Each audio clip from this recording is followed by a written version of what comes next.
Delhi police की special cell ने आतंकी संगठन अलकायदा के बड़े नेटवर्क का पर्दाफाश किया है। इस आतंकी नेटवर्क को झारखंड की राजधानी रांची से डॉक्टर इश्तियाक चला रहा था, जिनका मकसद था राजस्थान की भिवाड़ी में बैठकर दिल्ली में पब्लिक प्लेस पर बम विस्फोट करना था। और पुलिस की टीम ने राजस्थान और यूपी एसटीएफ की मदद से अलग अलग जगहों से अलकायदा के 11 आतंकियों को गिरफ्तार किया है।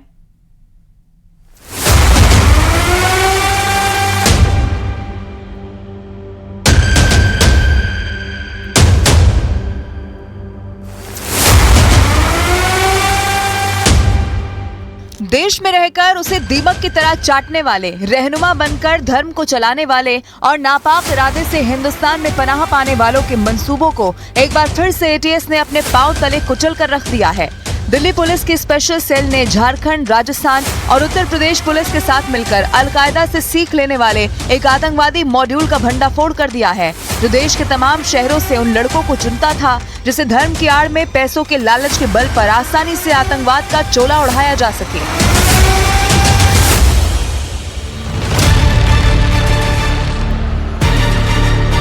जानकारी के मुताबिक दिल्ली पुलिस की स्पेशल सेल ने भिवाड़ी पुलिस के साथ मिलकर चौपानकी के जंगलों में छापेमारी की थी और इस आतंकी मॉड्यूल को रांची का डॉक्टर इश्तियाक लीड कर रहा था, जो खिलाफत की घोषणा करने और देश के अंदर गंभीर आतंकवादी गतिविधियों को अंजाम देने की प्लानिंग बना रहा था।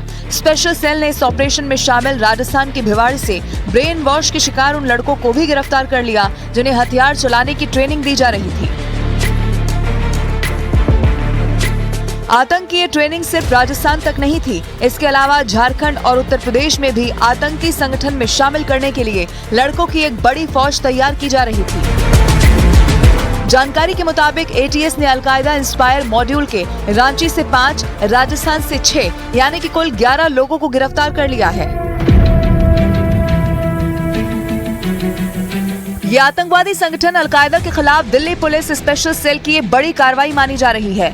झारखंड के लोहरदगा के हेंजला कोवाखाप में ये कार्रवाई आतंकवादी संगठन अलकायदा से जुड़े एक आतंकी के घर पर हुई। एटीएस की टीम ने इसे 2 हथियारों के साथ गिरफ्तार कर लिया। एसडीपीओ श्रद्धा केरकेटा ने इस गिरफ्तारी की पुष्टि करते हुए कहा कि फिलहाल मामले की जांच की जा रही है। पुलिस भी अपने स्तर से मामले की छानबीन कर रही है। वहीं आतंकी संगठन से जुड़ा अल्ताफ अंसारी फरार है, जिसकी धरपकड़ के लिए छापेमारी की जा रही है। एटीएस की टीम ने राज्य की 14 जगहों पर छापेमारी कर अलकायदा इंडियन सबकॉन्टिनेंट के कई आतंकियों को पकड़ लिया है। फरार आतंकी अल्ताफ के परिवार से एटीएस ने पूछताछ की है। उनकी योजना क्या थी, कब से और किसके संपर्क में थे, इस पर एटीएस के अधिकारी जानकारी ले रहे हैं। एटीएस के मुताबिक al Qaeda Indian subcontinent Asadullah Bangla team के साथ इस्लामिक राज्य बनाने की फिराक में है और इसके लिए लगातार ऐसी कोशिश कर रहा है। गिरफ्तार आतंकियों के पास से एक AK-47 राइफल, एक .38 बोर रिवॉल्वर, .38 बोर के 6 जिंदा कारतूस, .32 बोर के 30 जिंदा कारतूस, AK-47 के 30 जिंदा कारतूस, एक डमी इंसास, एक एयर राइफल, एक आयरन एल्बो पाइप, एक हैंड ग्रेनेड, एक की रिमोट कंट्रोल मैकेनिज्म, कुछ तार, एक AA साइज 1.5 वोल्ट बैटरी, एक टेबल वॉच, 4 ग्राउंड शीट, एक टारगेट, एक कैंपिंग टेंट समेत कई सामान मिला है। जानकारी के मुताबिक आतंकियों का टास्क पब्लिक प्लेस पर किलिंग्स करना था। आतंकियों को देश में डर का माहौल बनाने के लिए बड़े स्तर पर किलिंग्स करने के लिए ट्रेनिंग दी गई थी। अभी देश के कई राज्यों में रेड लगातार चल रही है। कई शहरों की रेकी की थी। बड़े बम ब्लास्ट करने के लिए मास्टरमाइंड डॉक्टर इश्तियाक अली से पूछताछ भी जारी है।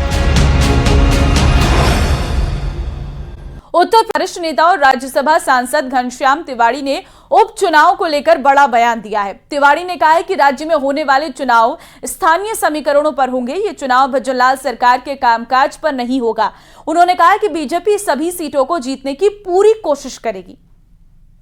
ये उपचुनाव न तो सरकार के बहुमत पर और अल्पमत पर असर डालेंगे, नए सरकार की उपलब्धियों के बारे में है, क्योंकि सरकार को तो 6 महीने हुए काम हुए हैं। इसलिए ये चुनाव सामान्य रूप से जो लोकसभा में गए हैं उनसे खाली रिक्त उपचुनाव है। तो रिक्त उपचुनाव जो होते हैं वो स्थानीय क्षेत्र पर और स्थानीय व्यवस्थाओं पर सामान्य और सामान्य जातीय गणना के आधार पर उनमें गणित बनती है। उस गणित के आधार पर उपचुनाव होते हैं। भारतीय जनता पार्टी सभी चुनाव जीतने का प्रयत्न करेगी।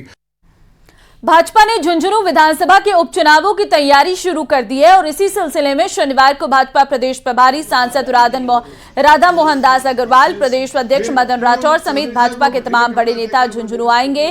प्रदेश प्रभारी अग्रवाल और प्रदेश अध्यक्ष राठौर पहली बार झुंझुनू आ रहे, ऐसे में उनके स्वागत की तैयारियां और बैठक की तैयारियों को लेकर भाजपा प्रदेश महामंत्री पूर्व सांसद संतोष अहलावत ने जिले के प्रमुख कार्यकर्ताओं की बैठक ली और इसके बाद झुंझुनू जिला मुख्यालय पर 4 सत्रों में बैठक होगी।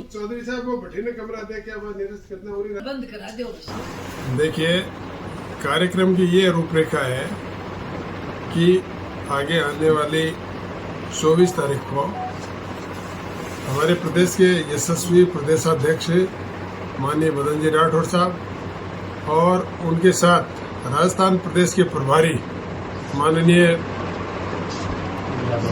राधा मोहन दास जी अग्रवाल झुंझुनू जिले के प्रवास पर है। विशेष रूप से उपचुनाव जो होने हैं विधानसभा के, उसकी दृष्टि से संगठनात्मक बैठक देंगे। वो 24 तारीख को उनको 11 बजे पहुंचने का कार्यक्रम है। इसी के संदर्भ में आज हमारी प्रदेश की महामंत्री पूर्व सांसद सम्मान्य संतोष जी अहलावत, सम्मान्य विशंबर जी पूनिया, हमारे पूर्व विधायक और अभी लोकसभा का चुनाव जिन्होंने लड़ा सम्मान्य सुखगण जी चौधरी साहब, सम्मान्य बबलू जी, सम्मान्य 24 अगस्त को हमारे प्रदेश के हमारे मुखिया भारतीय जनता पार्टी के मदन जी राठौर और हमारे प्रदेश में राधा मोहन जी दास को अभी संगठनात्मक जिम्मेदारी दी है, प्रभारी लगाए हैं उनको, वो और हमारे प्रभारी मंत्री अविनाश जी और चुनाव की दृष्टि से जिनको सुमित जी गोदारा को लगाया है, जो हमारे सारे नेता लोग आने वाले हैं। और यहाँ भी हम मंडल अध्यक्ष से लेकर शक्ति केंद्र संयोजकों तक से बातचीत वो करेंगे। इसके पीछे मोटो एक ही है, उद्देश्य एक ही है। और अब खबर राजसमंद से है, जहां केंद्रीय वित्त मंत्री निर्मला सीतारमण सुबह अल्प प्रवास पर नाथद्वारा पहुंची। उन्होंने यहां प्रभु श्रीनाथ जी की ग्वाल झांकी के दर्शन किए, जिसके बाद मंदिर परंपरा अनुसार रजाई उपरना उड़ाकर उनका स्वागत किया गया। मंदिर के अधिकारी सुधाकर शास्त्री ने वित्त मंत्री को प्रभु श्रीनाथ जी से जुड़ी जानकारी दी। वहीं मोती महल में राजसमंद विधायक दीप्ति माहेश्वरी, भाजपा नगर अध्यक्ष प्रदीप काबरा, महिला अध्यक्ष चंचल वैरागी सहित अन्य कार्यकर्ताओं ने उनका स्वागत किया। दर्शन के बाद वे पूर्व निर्धारित कार्यक्रम अनुसार उदयपुर के लिए प्रस्थान कर गई। खबर जयपुर ग्रामीण से है, जहां किशनगढ़ रेनवाल क्षेत्र में लगातार हो रही बारिश से एनीकट और बांधों में पानी की आवक बढ़ी है। निकटवर्तीय बालियावास गांव में बने एनीकट में 24 घंटे से लगातार पानी की चादर चल रही है। आपको बता दें कि बीती शाम को मूसलाधार बरसात से रेनवाल कस्बे में चारों ओर पानी भर गया है। इस मानसून सत्र में पहली बार बालियावास एनीकट में पानी की चादर चली है। चादर चलने के बाद लोगों का हुजूम उमड़ रहा है और पिकनिक बनाने के तौर पर ग्रामीणों का आवागमन शुरू हो गया है। कोलकाता रेप और मर्डर केस से जुड़ी खबर आपको दे रहे हैं, जहां पर सीबीआई को कोलकाता के आरजी कर मेडिकल कॉलेज के पूर्व प्रिंसिपल संदीप घोष और 4 ट्रेनी डॉक्टरों के पॉलीग्राफ टेस्ट करवाने की परमिशन कोर्ट से मिल गई है। सीबीआई ने गुरुवार को कोलकाता के सियालदह कोर्ट से इसकी परमिशन मांगी थी। कोर्ट ने सीबीआई की अपील पर पॉलीग्राफ टेस्ट कराने की अनुमति दी है। इधर आरोपी संजय रॉय ने भी पॉलीग्राफ टेस्ट के लिए हामी भर दी है।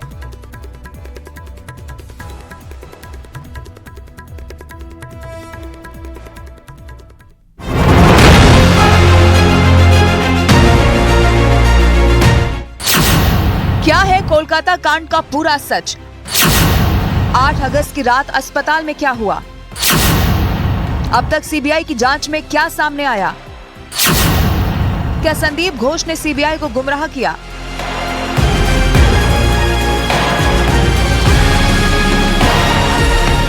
लेडी डॉक्टर रेप और मर्डर केस से जुड़े हर सवाल का जवाब मिलने वाला है। कोर्ट ने आरोपी संजय रॉय के बाद अब अस्पताल के पूर्व प्रिंसिपल और 4 ट्रेनी डॉक्टरों के पॉलीग्राफ टेस्ट की इजाजत दे दी है। सीबीआई को शक है कि संदीप घोष को छिपाने की कोशिश कर रहा है, इसीलिए सीबीआई अब संदीप घोष और वो 4 डॉक्टर जिन्होंने पीड़िता के साथ कत्ल की रात डिनर किया था, उनका पॉलीग्राफ टेस्ट करवाने वाली है। वारदात का सच बाहर आना बेहद जरूरी है और सीबीआई को लगता है कि उसकी पूछताछ में ये किरदार सच नहीं बता रहे या कुछ सच छिपा रहे हैं। इसीलिए सीबीआई ने तय किया है कि इन सभी का पॉलीग्राफ टेस्ट करवाना जरूरी है।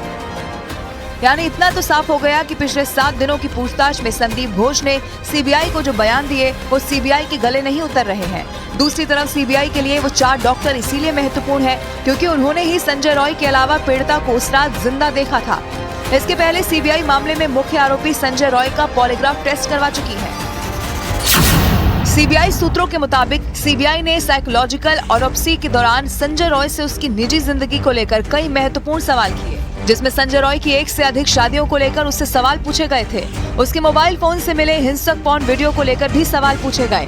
इस टेस्ट के दौरान एक्सपर्ट को ये लगा कि संजय हाइपर सेक्सुअलिटी यानी कि अति कामुकता से ग्रसित है। संजय रॉय ने इस टेस्ट के दौरान ये भी बताया कि वो अक्सर रेड लाइट एरिया जाया करता था। हालांकि वारदात के दिन क्या वो रेड लाइट एरिया गया था, जिसको लेकर उसने गुमराह करने वाला जवाब दिया। संजय रॉय ने कबूल किया कि उसने वारदात के दिन शराब पीकर पॉर्न वीडियो देखे थे।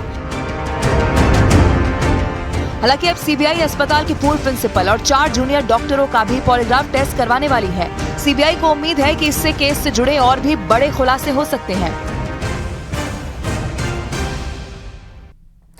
कोटा की भामाशाह मंडी के साथ ठगी का मामला सामने आया है। आरोपियों ने बैंक का कर्मचारी बनकर उनके 2 अकाउंट को हैक कर लिया और उसमें से करीब 13 लाख रुपए निकाल लिए। ये पैसे जवान ने अपनी बेटी की शादी के लिए जमा कर रखे थे। देखिए रिपोर्ट।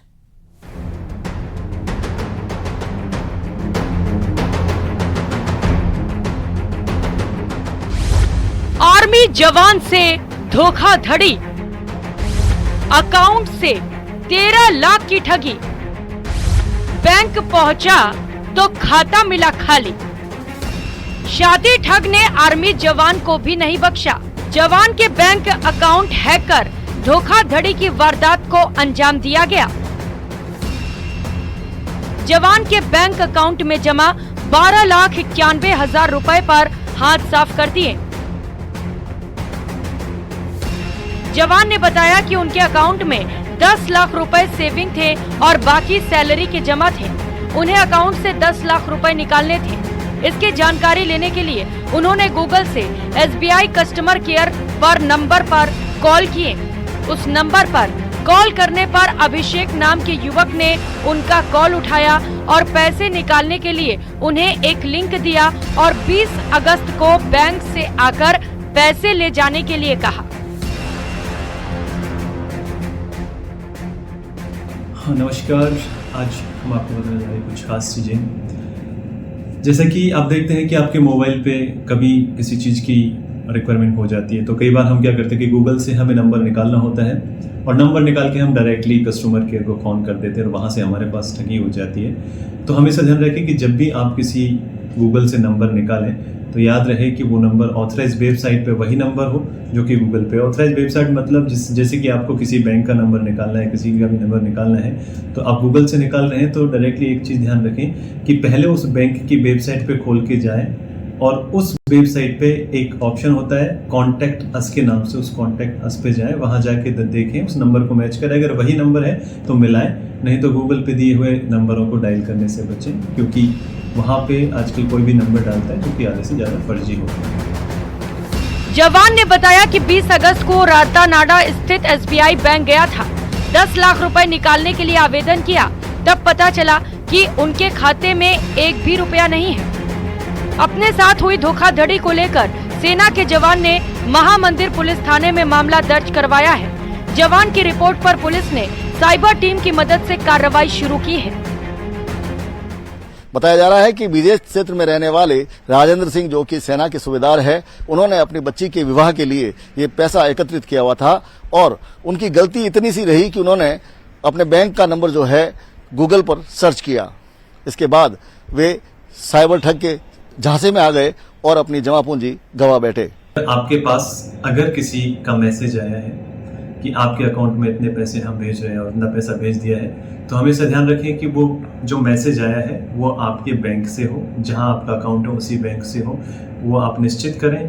क्योंकि आजकल हो क्या रहा है कि आपको कोई भी एक नंबर से मैसेज करेगा और आपको लगेगा कि वो बैंक से आया, तो हमेशा जब भी ऐसा मैसेज आ जाए तो देखें कि वो मैसेज आपको बैंक के द्वारा आया हुआ है या फिर किसी नंबर से आया है। अगर किसी नंबर से आया है तो समझ लें कि वो फ्रॉड है, क्योंकि बैंक कभी भी किसी भी ट्रांजैक्शन का मैसेज किसी भी नंबर से नहीं करती है। उसका एक अलग से नंबर होता है जिस नंबर से वो करते हैं। जन्माष्टमी का पर्व सोमवार को भक्ति भाव और उल्लास के साथ मनाया जाएगा।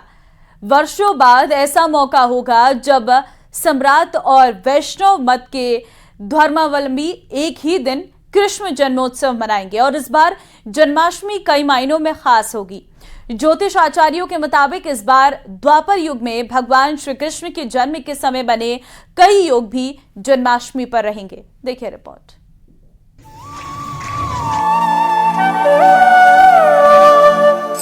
छब्बीस अगस्त को मनेगा जन्माष्टमी का त्योहार। कान्हा ला रहे आशा और विश्वास का उपहार। घर घर जलेंगे दीप, चारों तरफ फैलेगा उजियारा।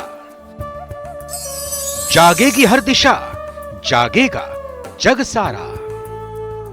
दुख भंजन करुणा निधान श्री कृष्ण आ रहे हैं। उनके पदचाप की आहट से दुख और कलेश आहत हैं। प्रसन्नता मुस्कुरा रही है, खुशियां खिलखिला रही हैं। ज्योतिषाचार्य दिनेश शास्त्री के मुताबिक इस बार जन्माष्टमी पर बेहद शुभ संयोग बन रहा है। द्वापर में इसी योग में हुआ था श्री कृष्ण का जन्म। इस बार जन्माष्टमी का पर्व 26 अगस्त को मनाया जाएगा। इस बार के बने शुभ योग में व्रत रखने से भक्तों को व्रत का 4 गुना अधिक फल मिलने वाला है। श्रीमद् भागवत, गर्ग संहिता, मार्कंडेय पुराण इत्यादि में भगवान श्री कृष्ण के जन्म का जो समय शास्त्र में वर्णित है वह है भाद्रपद कृष्ण अष्टमी रोहिणी नक्षत्र मध्य रात्रि। इस समय कुछ मंदिरों में रात के 12 बजे भगवान श्री कृष्ण का जन्म मना दिया जाता है, लेकिन शास्त्र कहता है भगवान का जन्म मध्य रात्रि को हुआ है। इस बार भी 26 अगस्त को यह मध्य रात्रि 12:28 पे आ रही है, इसलिए भगवान का जन्म 12:28 पे मनाना चाहिए। अब कान्हा के पूजा अर्चन की विधि समझ लीजिए। जन्माष्टमी पर भगवान श्री कृष्ण के बाल स्वरूप की पूजा भगवान लड्डू गोपाल के रूप में की जाती है। एक चौकी पर साफ कपड़ा बिछाएं और लड्डू गोपाल को स्थापित करें। पूजा की थाली में जल, कुमकुम, चंदन, धूप, आरती का दीपक और फूल रखें। भोग की थाली तैयार करें।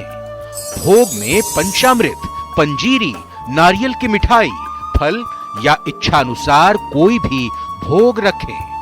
श्री कृष्ण के जन्म के बाद सबसे पहले लड्डू गोपाल को स्नान कराएं। सबसे पहले दूध, दही, घी, शहद, शर्करा से स्नान कराएं।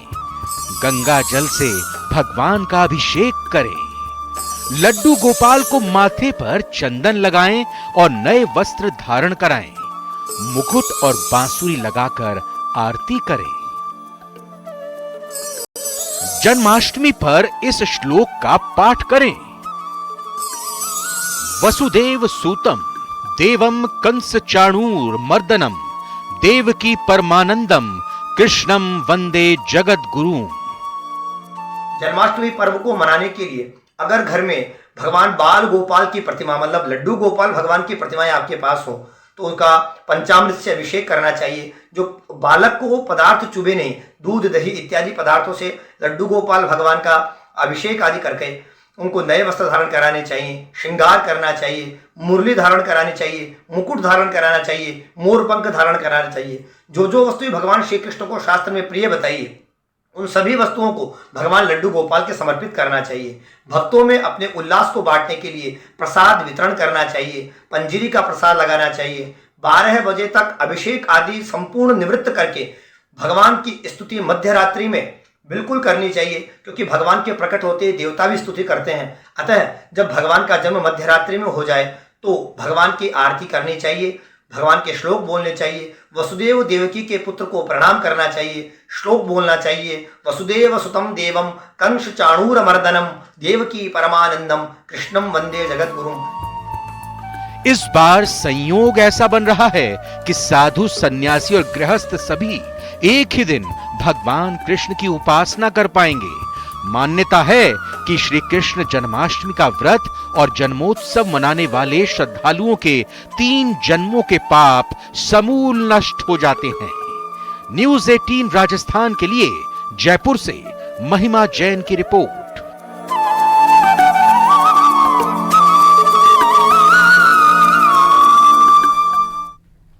और चलिए इस बुलेटिन में फिलहाल के लिए बस इतना ही। आगे आप देखिए खबर दोपहर में तमाम बड़ी खबरें।